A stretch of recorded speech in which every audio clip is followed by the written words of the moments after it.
Aming soberanong Diyos na makapangyarihan sa lahat, kami po ay nagpupuri at nagpapasalamat sa inyong kahabagahan at biyaya na kami ay patuloy niyong iniingatan at ginagabayan, maunawaan ang inyong, um, ang sa pag-unawa sa inyong salita. Maraming salamat na kami ay, patuloy nagkakaroon ng, pagkakataon upang makapag-aral bilang isang iglesia. Bagamat kami ay,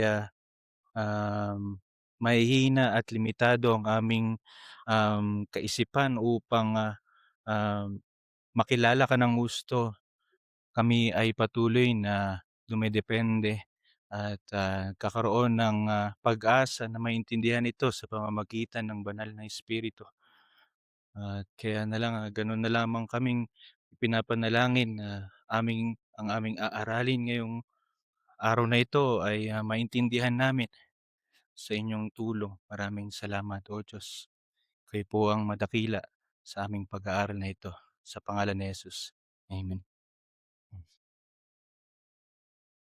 Ang ating pong pag-aaralan ngayong, umaga na ito ay patungkol po sa banal na Trinidad. Ito po ay, last paragraph na po ng, 1689 London Baptist Confession of Faith at, by God's grace ay, nakarating po tayo dito sa last paragraph bago po, sa bagong, chapter na ating aaralin sa susunod.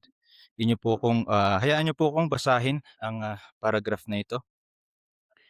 In this divine and infinite being, there are three subsistences: the Father, the Word or Son, and Holy Spirit, of one substance, power, and eternity, each having the whole divine essence, yet essence undivided. The Father is of none, neither begotten nor proceeding. The Son is eternally begotten of the Father, the Holy Spirit proceeding from the Father and the Son, all infinite, without beginning, therefore but one God, who is not to be divided in nature and being, but distinguished by several peculiar relative properties and personal relations, which doctrine of the Trinity is the foundation of all our communion with God and comfortable dependence on Him. Ito po ay patungkol sa banal na Trinidad. Hindi po ito isang, bagong katuruan, okay? At, maaari nga po na karamihan po sa atin ay napag-aralan na ito at, maaaring mas marami pong alam kaysa sa akin the way I understand and study this, paragraph or doctrine at, pero hindi rin po ito lumang, katuruan na siyang, hindi na dapat nating aralin. No, ito ay, katuruan na siyang, makakatulong sa atin sa ating, spiritual na pamumuhay. No, itong, foundation or fundamental doctrine na kailangan nating aralin. At, ito po ay aking, pinag-aralan, sa tatlong, libro, ah, by a judicious and impartial reader ni James Renihan and, sa libro din po ng 1689 nila Rob Ventura and, Samuel Waldron. At,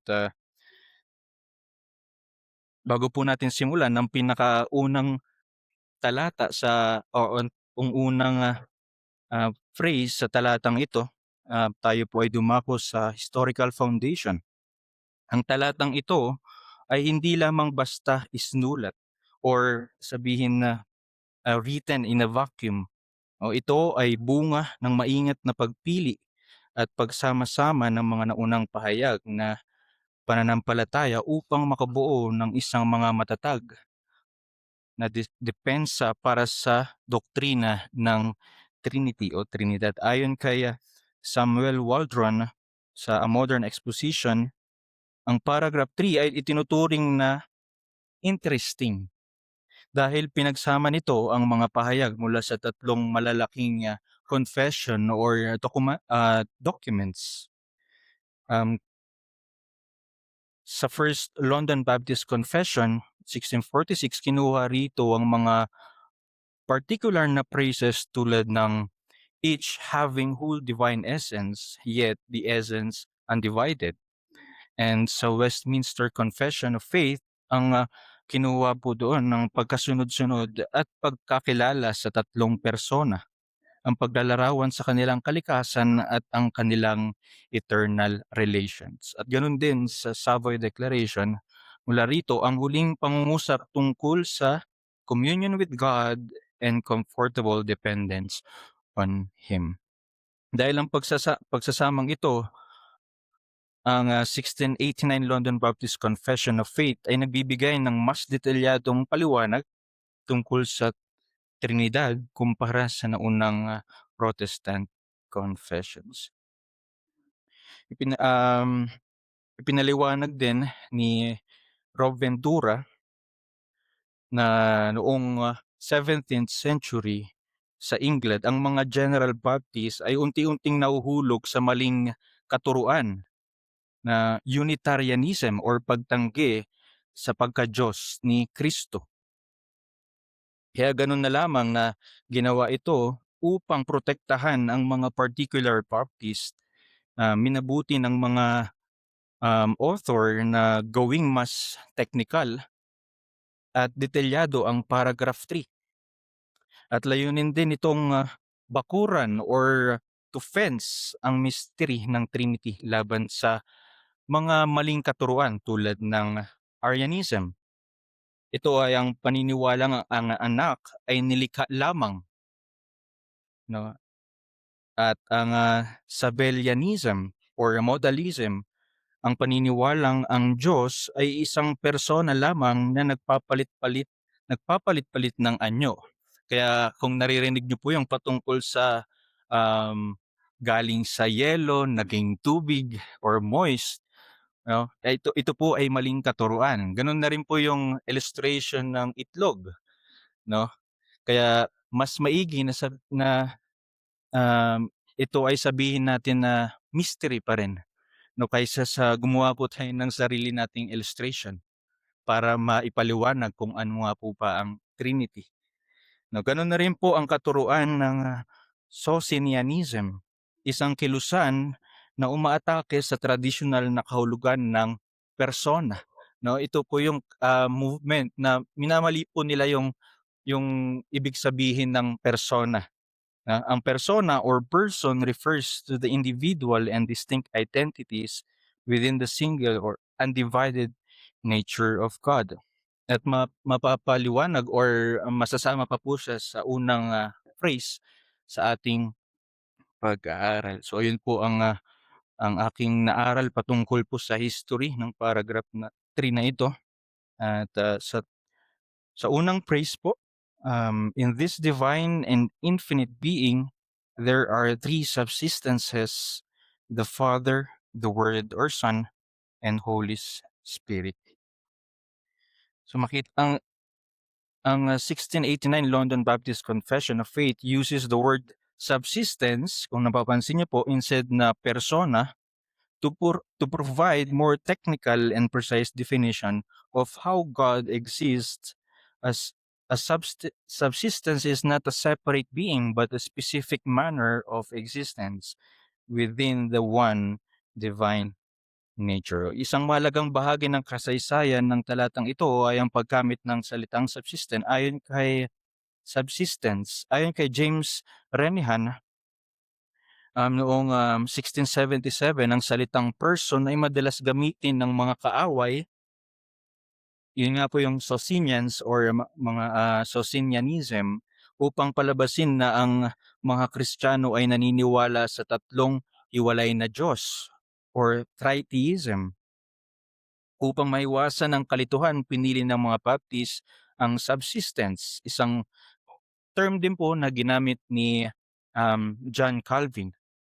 At ang salitang ito ay mas teknikal at nagpapatunay na ang Ama, Anak at espiritu ay hindi lamang mga role or maskara na nagpapalit-palitan kundi mga tunay at distinct na pag-iral sa loob ng iisang essence. Okay. Tinitiyak ng pareralang ito na hindi tayo naniniwala sa tatlong magkakaibang level or antas ng Diyos. Ang Ama, Anak, at Espiritu ay hindi mga bahagi lamang ng Diyos. Ang bawat isa ay nagtataglay ng buong banal na kalikasan. Sila ay pantay sa kapangyarihan at magkakasamang umiiral mula sa walang hanggan.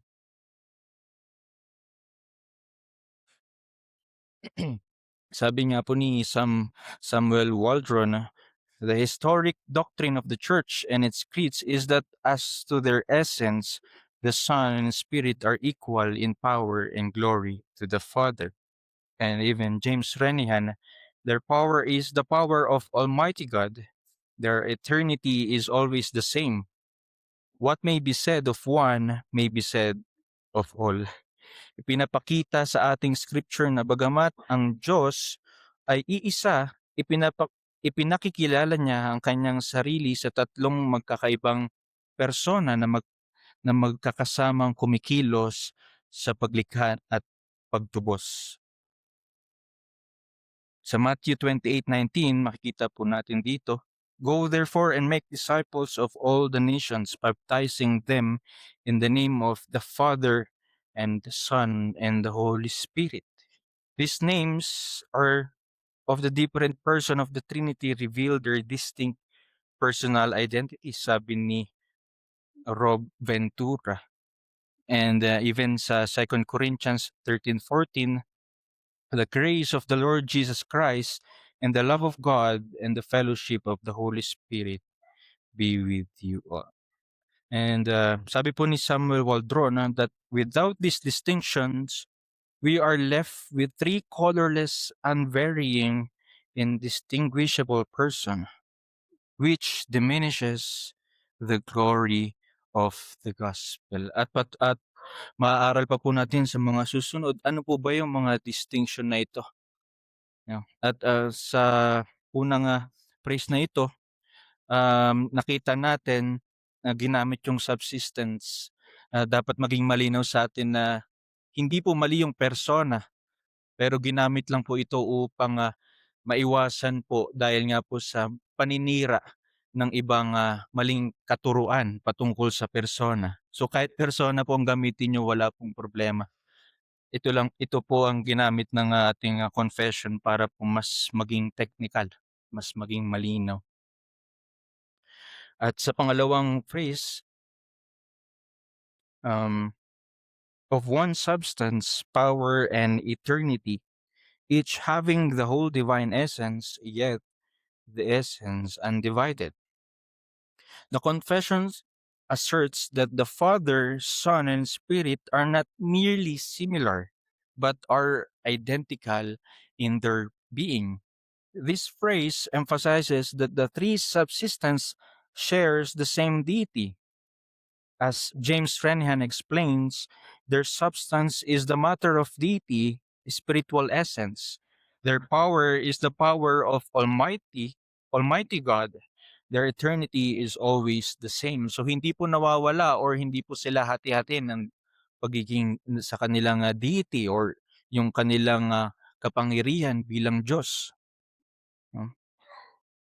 Sabi nga po ni Jesus sa Book of John chapter 10 verse 30, I and the Father are one. Now, this oneness is not just in purpose but in essence, in nature. Wala pong persona or subsistence na mas matanda or mas powerful kaysa sa ibang persona. No? A common mistake is thinking each person has 1/3 or 33.3333% ng pagka-Diyos po, no? The confession correctis, the 1689 Baptist added a specific clause from their earlier 1646 confession. each having the whole divine essence. Samuel Waldron points out that this is vital because it protects against the idea that Jesus or the Spirit are lesser gods. No.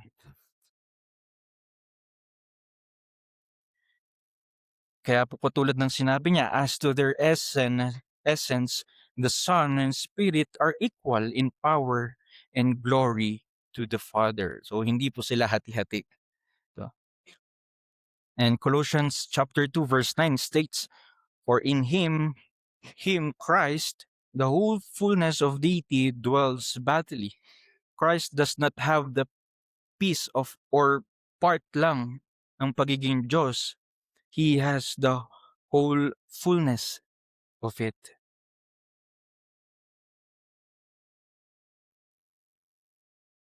And though there are three distinct persona or subsistences, there is no split in the nature. Yun nga po, no? Hindi po nahati-hati.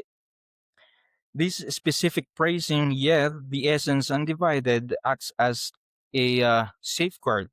Now, it refers back to the first paragraph's reading, whose, whose essence cannot be comprehended by any but himself. And it strengthens the assertion of the statement with regard to the possession of deity in each person. Sabi ni James Renihan, kahit tatlo ang persona, ang essence ay hindi po nahahati, undivided. Sabi ni Renihan, pinapatatag nito ang katotohanan na ang bawat persona ay tunay na Diyos nang hindi binabasag ang pagkakaisa ng nag-iisang Diyos. And it confirm po ito sa 1 Corinthians chapter 8 verse 6. Yet for us there is one God, the Father, from whom are all things and for whom we exist, and one Lord, Jesus Christ, through whom are all things and through whom we exist. They are distinct in personhood, but yet remain the one God, no, in undivided being.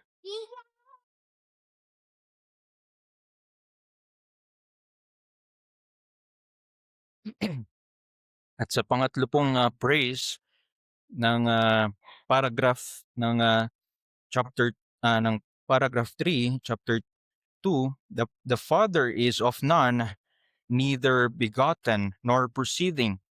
The Son is eternally begotten of the Father, the Holy Spirit proceeding from the Father and the Son.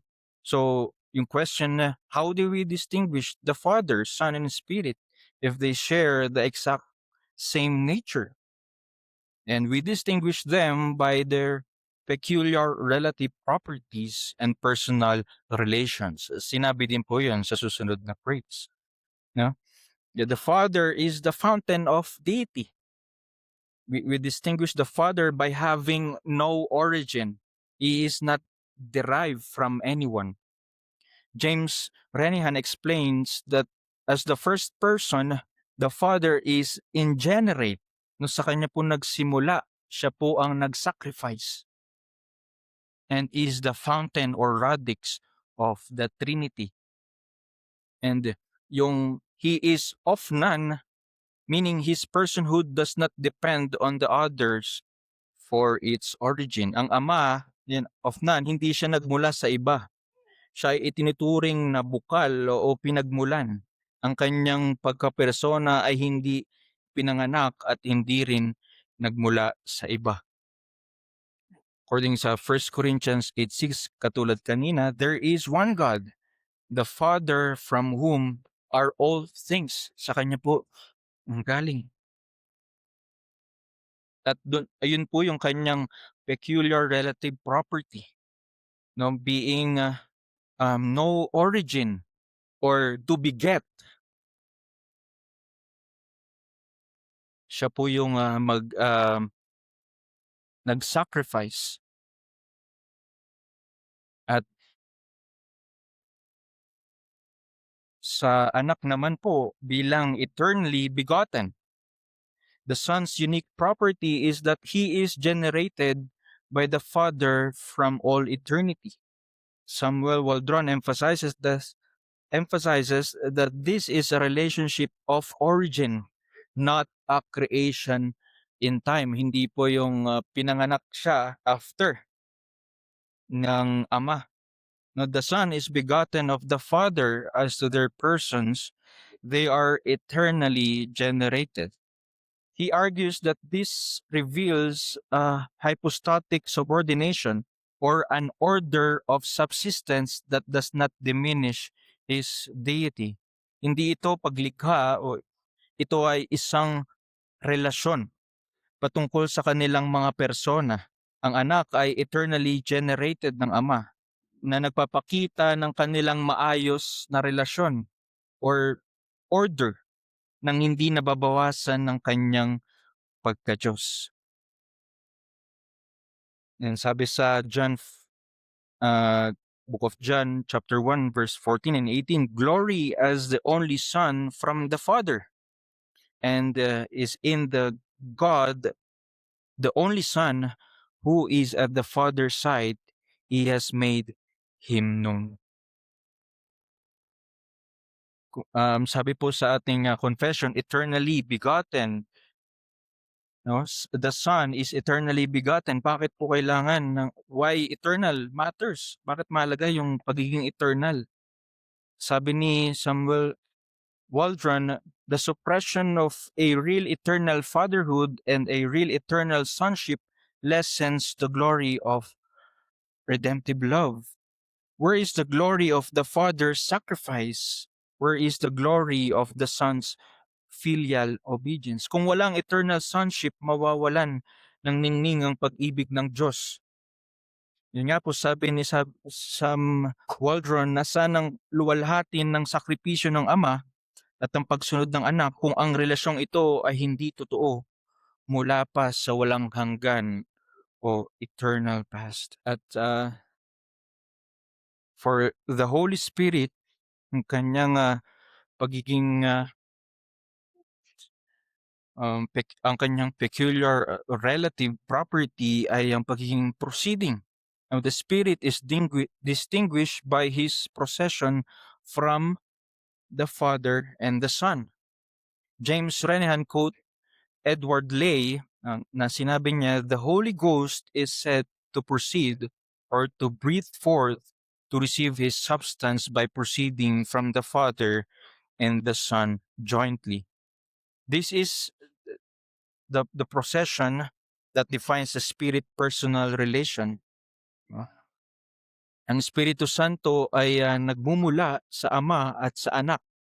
At sabi po sa Book of John, chapter 15, verse 26, but when the Helper comes, whom I will send to you, the Father, the Spirit of truth, who proceeds from the Father, he will bear witness about me.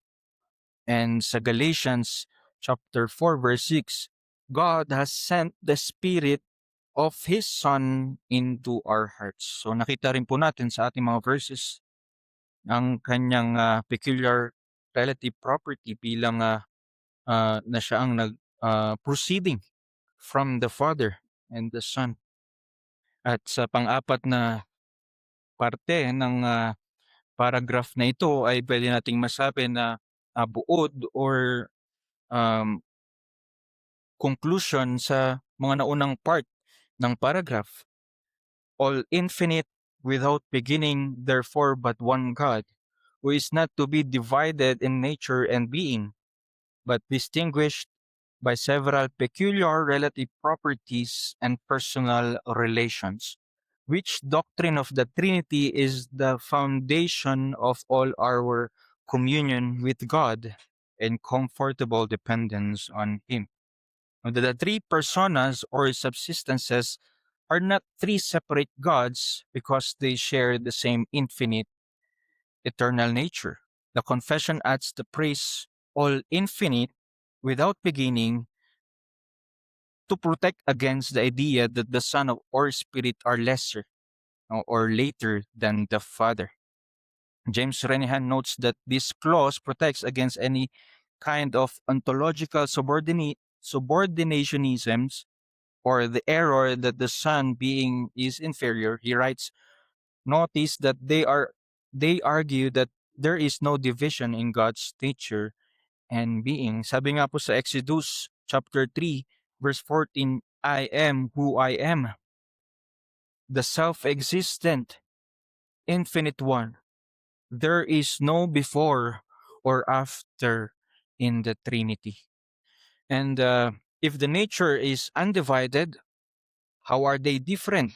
Nga po, napag-aralan natin kanina, they are distinguished only by how they relate to one another.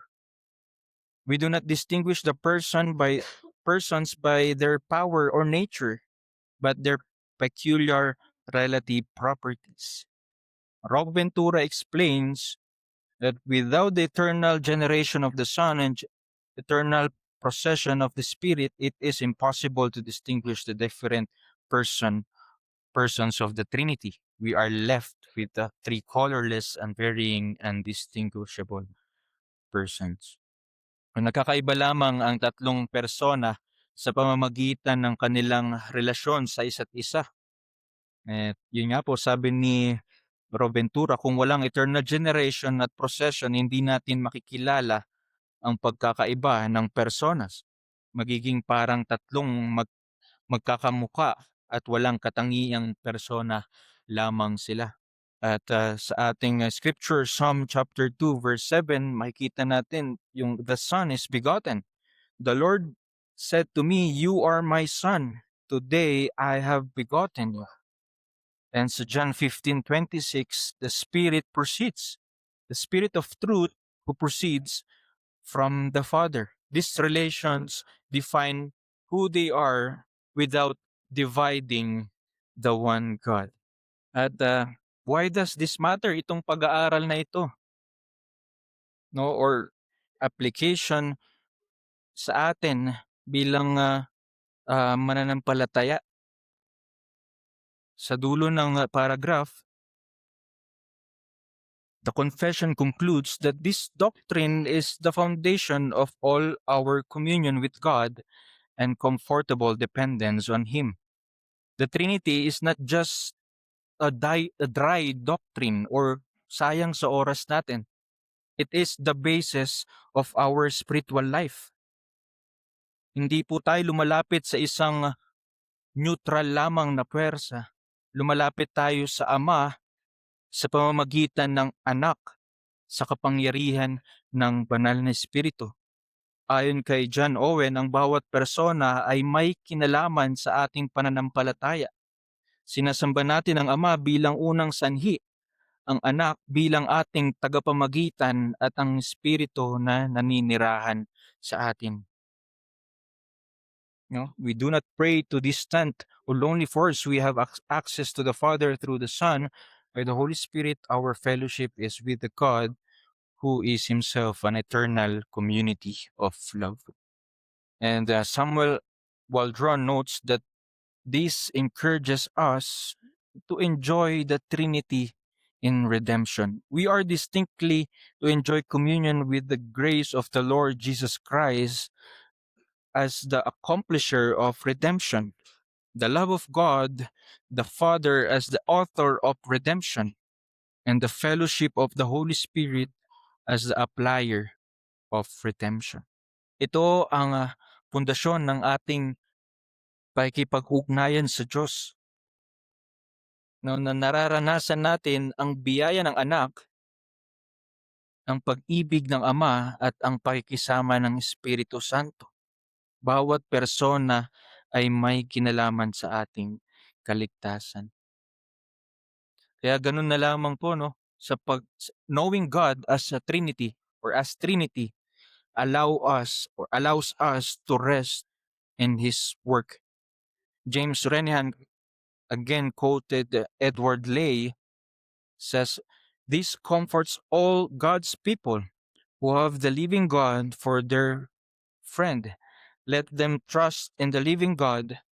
This should comfort us against spiritual weaknesses. Because God is a Trinity of love, we can depend on Him comfortably. Nagbibigay po ito sa atin ng, comfortable dependence. Kaya po comfortable dependence 'no, ang ating kaligtasan is secure because it involves the whole Trinity. The Father planned it, the Son accomplished it, and the Spirit applied it.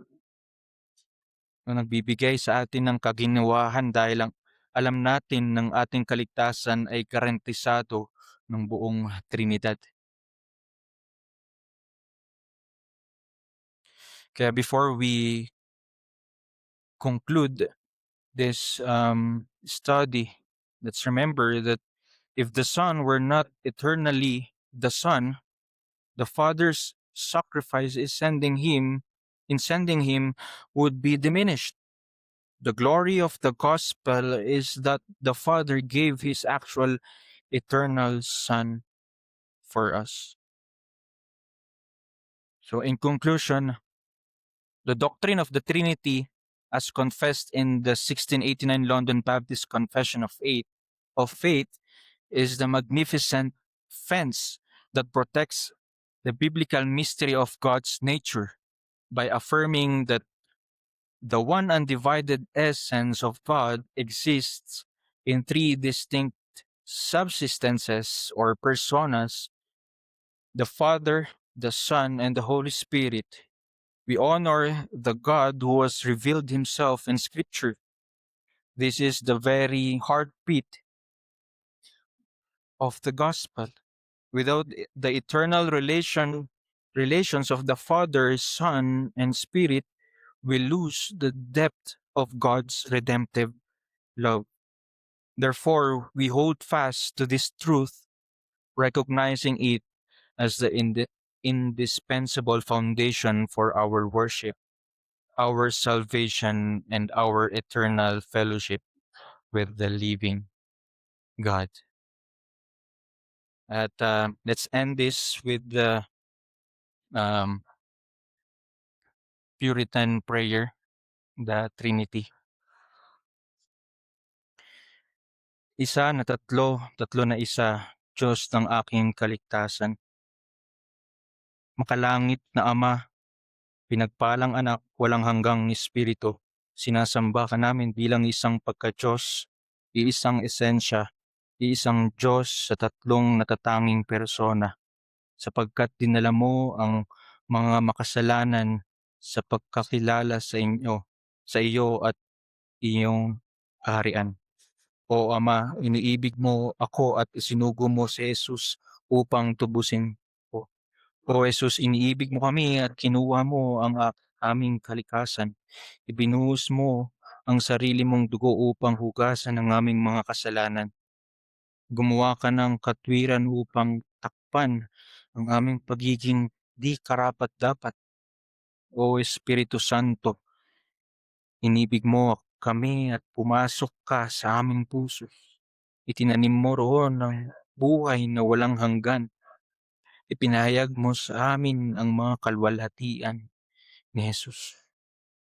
Tatlong persona at iisang Diyos, pinagpapala at pinupuri ka namin dahil sa pag-ibig na hindi namin kailanman marapat tanggapin, hindi maipahayag ng mga salita at lubhang kamanghamanghang pag-ibig na makapangyarihang magligtas sa mga naliligaw at magtaas sa kanila tungo sa kalwalhatian. O Ama, nagpapasalamat kami sa iyo na sa kasaganahan ng biyaya ibinigay mo kami kay Jesus upang maging kanyang tupa, kanyang hiyas, kanyang bahagi. O Jesus, nagpapasalamat kami sa iyo na sa kasaganahan ng biyaya tinanggap mo kami, inangkin mo kami, at inali mo kami sa iyong sarili. O Espiritu Santo, nagpapasalamat kami sa iyo na sa kasaganahan ng biyaya ay pinakita mo si Jesus bilang aming kaligtasan. Itinanim mo ang pananampalataya sa loob namin.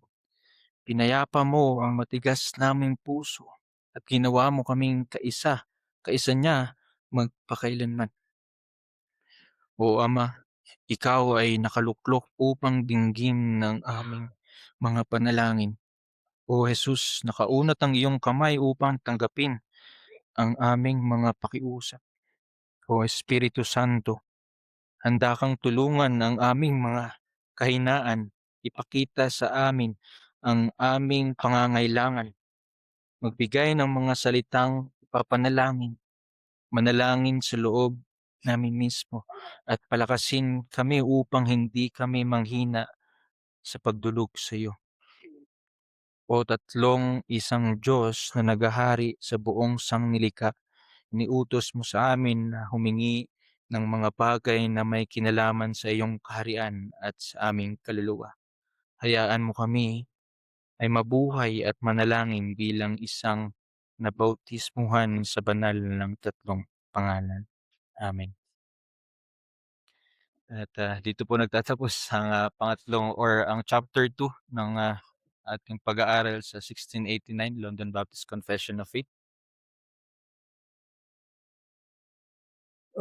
Meron pong sabihin na it's the Father who died on the cross.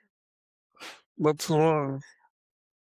That's error. On the other hand, it's another error is to say that uh, for Christ died, so the Father died for our sins. Christ pardoned us from our sins. No, it's not. And magbibigay ng pardon sa kababayan ng sinabi siya ang tumatanggap. Kaya we cannot accept them. It is God who accepts us because of Jesus' work of Christ. Okay? As Mormonism, we say that it is man who accepts God. Tinatanggap ng tao ang Diyos. Kaya lang ganoon. Ang tinatanggap sa tao ay walang iba kundi ang Diyos Ama dahil sa Kristo at sa pagbabago at pagbibigay ng mga Espiritu ng tulong para at nagtititi. Kung walang sada, walang matambang, walang sa pagbaso. So, tama. Ang tulong niya ng Kristo, without the Father, without the Son, and without the Holy Spirit, to send his Son, not the Father and the Son, no salvation for man. That's the salvation for man. So when it understand on the rest of the class, God the Father, Son the Son, and the Holy Spirit coming both from the Son, from the Father and the Son, for the salvation of man. So may the only 3,000 words when it comes to salvation of man, justification of man, sanctification of man, and glorification of man. So there's no walang pagkakataon sa kaligtasan ng tao na hindi involve ang banal na Trinidad. Nandoon sila. So when it comes to Trinity, highlight lang natin na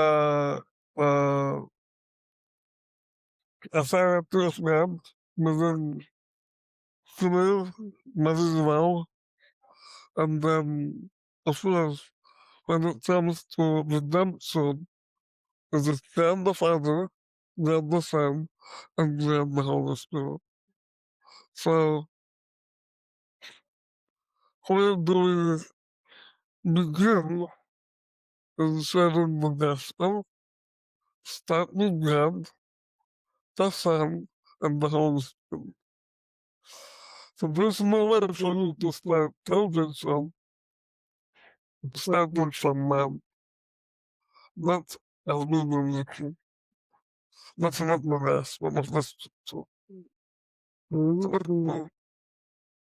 Mamaguhin ko kung maintindihan mo, mamaguhin natin ito ay upload natin sa evangelism at upload natin sa ministry. So, the church must listen to the Father, sending the Son, and the Holy Spirit coming from the Father, coming from the Son, to rule the church. And that's where we must listen to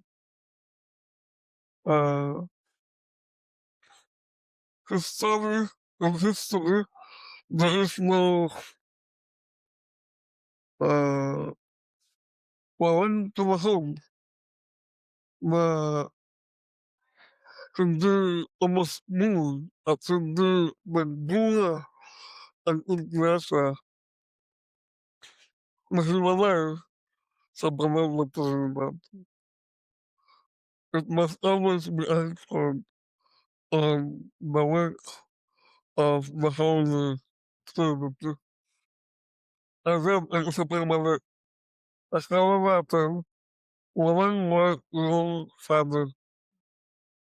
It is called the Christ only who did the work. No. There's the work of the Father, there's the work of the Son, and there's the work of the Holy Spirit for salvation. But it is wrong to say that it is Christ who saved the believer, it is the Father who died for the believer, it is the Holy Spirit who accepts the believer. That is wrong.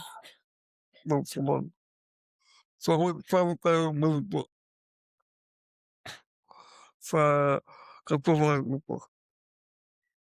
Kaya po, meron pa pong pag-uwa kasi meron.